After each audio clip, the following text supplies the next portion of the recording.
Have you ever experienced slow loading times on Instagram? It could be due to a cache issue. In this video, I'll show you how to easily clear your Instagram app cache on an iPhone.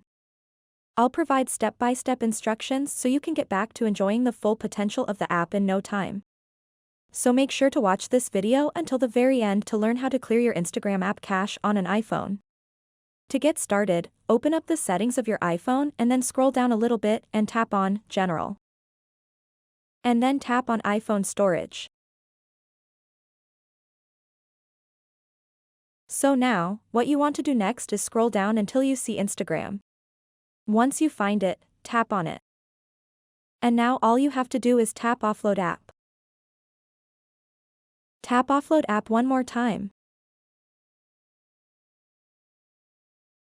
After that, close the settings and open the Apple App Store. You want to reinstall the Instagram application on your iPhone.